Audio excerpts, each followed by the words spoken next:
Servus arkadaşlar, bugün Almanya'da tır şoförlüğü mesleğine ilgi duyan, yapanlar veya yapmayı düşünenler için bir konudan bahsedeceğim. Mola yerleri. Hepimiz biliyoruz ki Almanya'da tır şoförlüğü sadece direksiyonun başına geçmek, tır sürmek değil arkadaşlar. Belirli kurallara uymak, belirli bir sorumluluğu almak. Ama işin içine mola yerleri de girdiğinde bu hem kolaylık olabiliyor hem stres oluyor.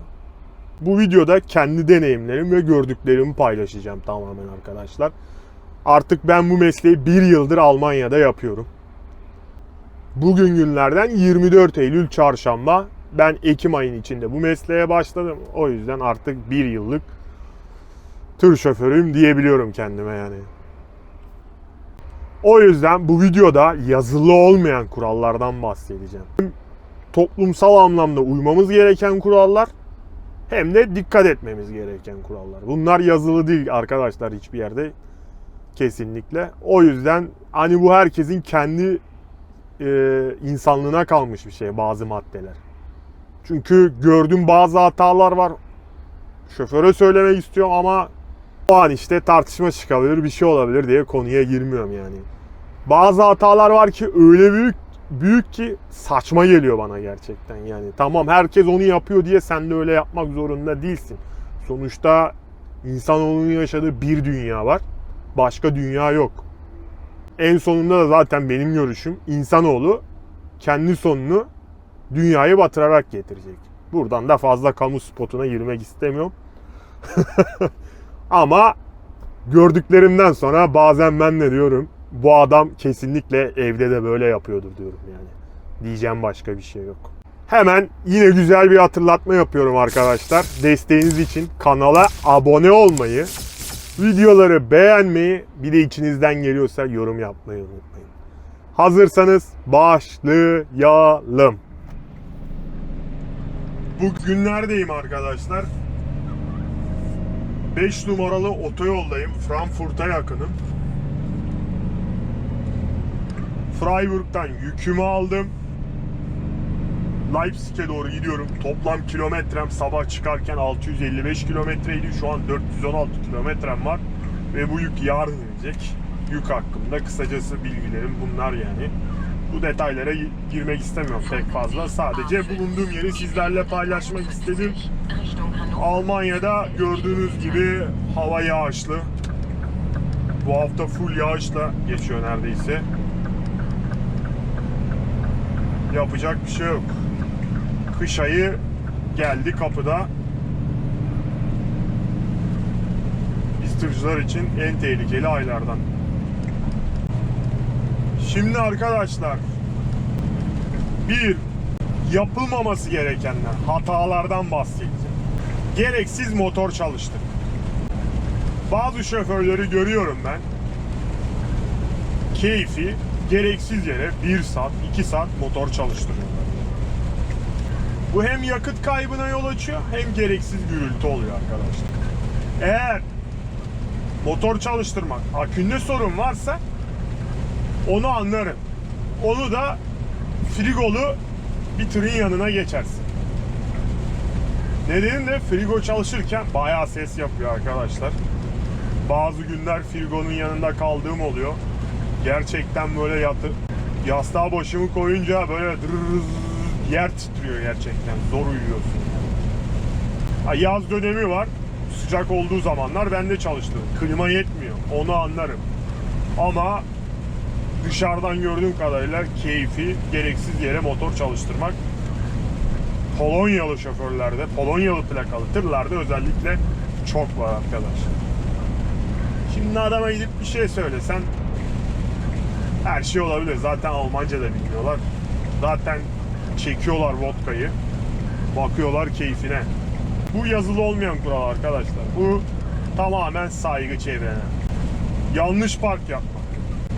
Yol kenarında çıkışa, viraja engelleyici şekilde park eden meslektaşlarımız var.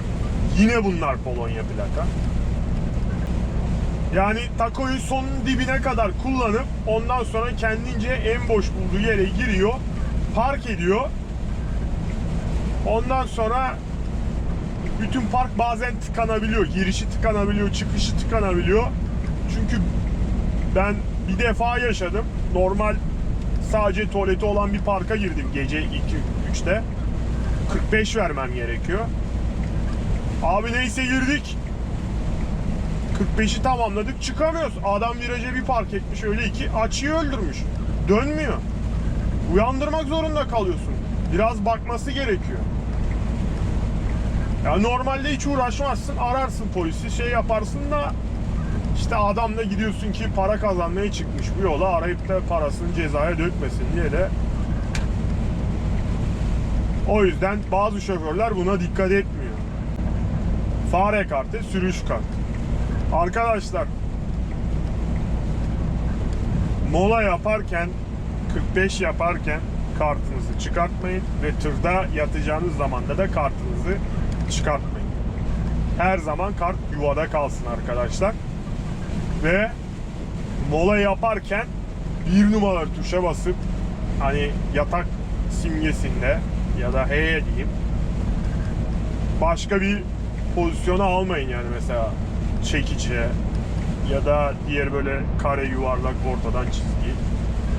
Molanızı bozarsınız, sıkıntı olur, ekstra daha durmanız gerekiyor ya da yatardayken pauzenizi bozarsınız, sonra takoyu patlatırsınız. Bunun da bilgisini vereyim.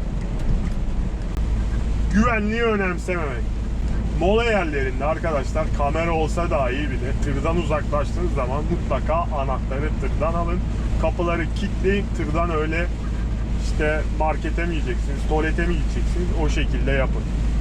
Tırın çevresine yemek yapacağınız zaman da arkadaşlar mutlaka anahtarı alın yani. Burada bırakmayın. Bazen kilitleyebiliyor kendini, dışarıda kalırsınız. O ayrı bir sıkıntı yaratır yani zaten. Çöpler. Maalesef hala görüyorum bazı şoförler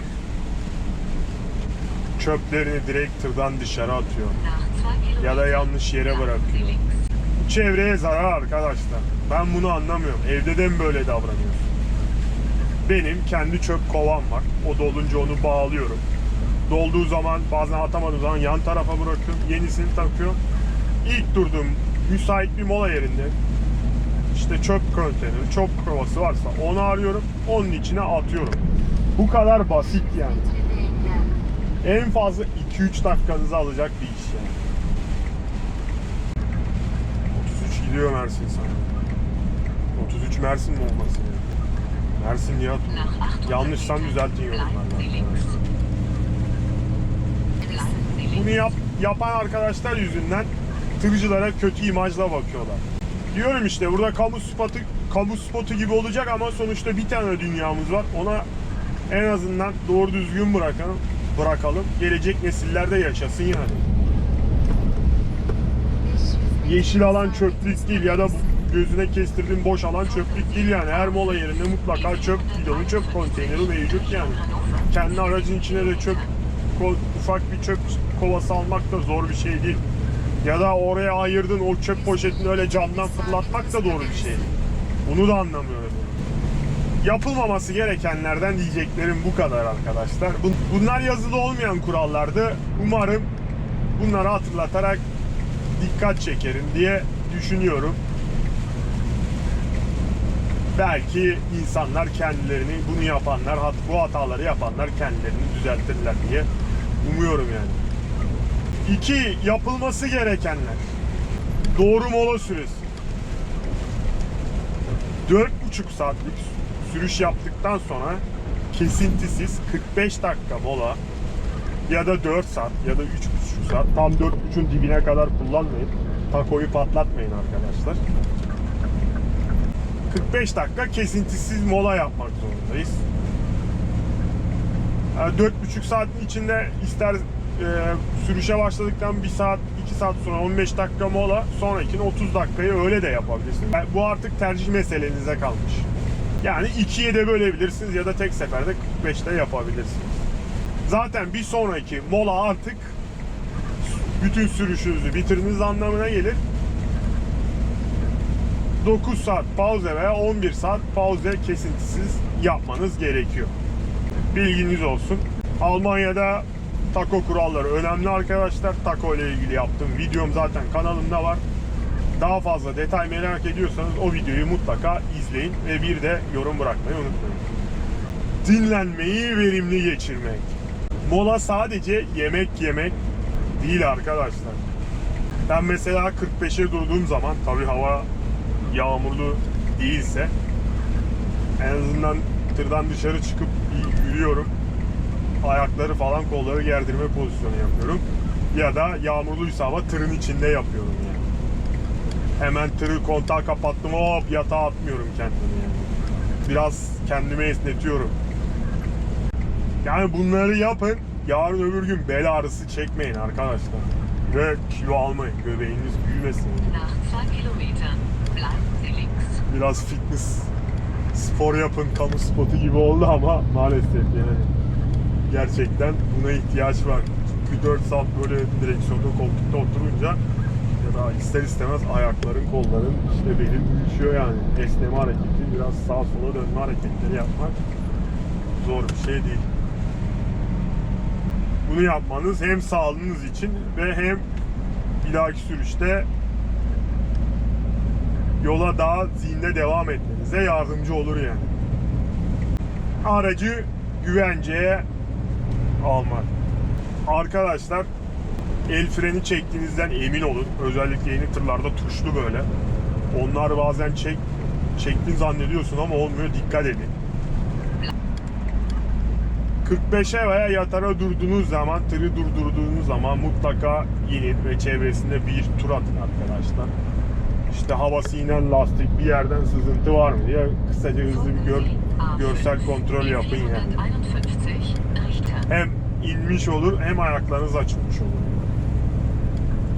İşte spanzetli yük falan bağladığınız zaman da kapağı açın, kontrol edin. Açılan işte spanzet var mı diye görsel kontrol de önemli yani. Yani akşamdan da kontrol etmekte fayda var. Sabah en azından uğraşmazsın. Hızlı bir şekilde çevre kontrolü yine yaparsın, sonra kahveni yaparsın. İşte tırın içinde başka ayarlaman gereken işleri yaparsın ya da ufak bir atıştırmalık da yapabilirsin. Zaten sürüş kontrolleri her sürüşe baştan mutlaka yapılması gerekiyor. Durduğunda da en azından hem ayakların açılsın hem bir kontrol et. Lastik falan ne durumda, var mı bir şey? En azından önceden görürsün, önlem alırsın. Ona göre sabah işe başlarken bir şok yaşamazsın.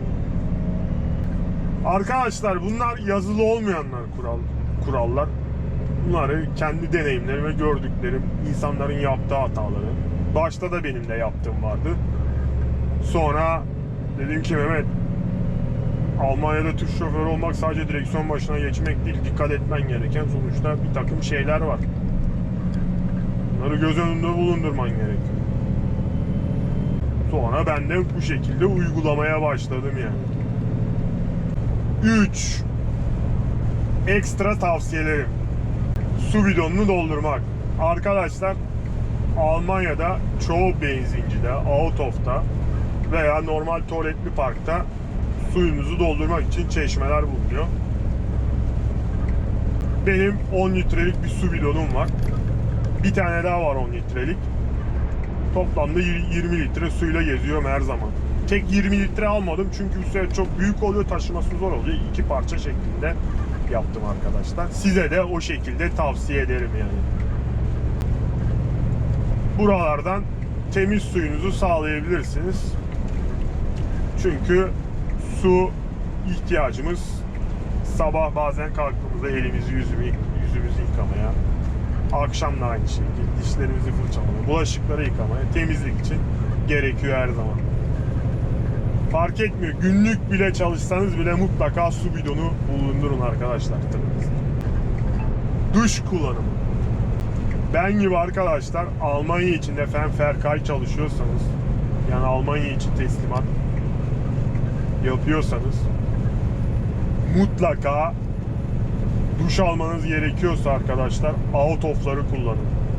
Normal benzinceki duşlar gerçekten leş, çöp, temizlenmiyor. Bunun nedeniyle ya bir tane duş oluyor, 2 tane duş oluyor. Sürekli gir çık gir çık. Adamlar temizlemiyor. Aldığı paraya bakıyorlar. Yani 5-6 euro gibi ücret ödüyorsun ortalama duş için. Bazı yerlerde 3 euro ama 3 euro ile 6 euro arasında bir ücret ödüyorsun. Sonuçta bir para veriyorsun oraya. Onun karşılığında bir hizmet görmek istiyorsun. Bedava girmiyorsun sonuçta oraya ama normal benzinliklerdeki duşlar gerçekten rezalet arkadaşlar. Out of'larda temiz. Oralarda da aynı fiyat. Oralarda neden temiz? Bakıyorlar abi adamlar. Bir de daha fazla duş sayısı var mesela kabin. 5-6 tane var yani. Benzinliklerde 1 veya 2. 3 tane de olduğu da oluyor. Üçüncüsü illa bir tanesi arızalı oluyor. Duşu alacağınız zaman Almanya'da arkadaşlar out of'lardaki benzinlikleri kullanın. Orada duş alın. Biz tırcıların duş alması nimet arkadaşlar. Güzel yani. İnanılmaz rahatlıyorsun yani. Sonuçta en kötü 2 gün duş almıyorsun, sonra alıyorsun. Ya da bazen çok terlediğin zaman her gün alıyorsun. Bazen alamıyorsun. Bazen istediğin gibi olmuyor. Yük program falan sıkışıyorsun. Girecek vaktin olmuyor. 3 gün almadın, 4 gün almadın oluyor. O yüzden tırcıların duş konusunda su nimet gerçekten yani bu konuda. Sıcak bir duştan sonra uyku mükemmel oluyor gerçekten. Evet arkadaşlar, bu videoda size Almanya'da tır şoförlüğü yaparken mola yerlerinde dikkat etmeniz gereken kurallardan bahsettim. Bunlar yazılı veya yazılı olmayan kurallar. Böyle girilir mi abi önüme? Teşekkür ediyorum. Arkamdan da girebilirdin yani. Hadi girsene sahaya. Daha neyi bekliyorsun? Neyse arkadaşlar. Bunlar yazılı olmayan kurallar. Bazıları belki cezası vardır. Ben hiç motoru gereksiz çalıştırandan ceza yiyeni görmedim. Yere çöp atandan dolayı ceza yiyeni görmedim. Genelde tırcılar takodan, hızdan, hatalı sollamadan ceza yediklerini duydum. Bütün meslektaşlarımdan veya Avrupa'da transportçuluk yapan, Almanya'da çalışanlardan. Bu videoyu sadece dikkat çekmek için yaptım.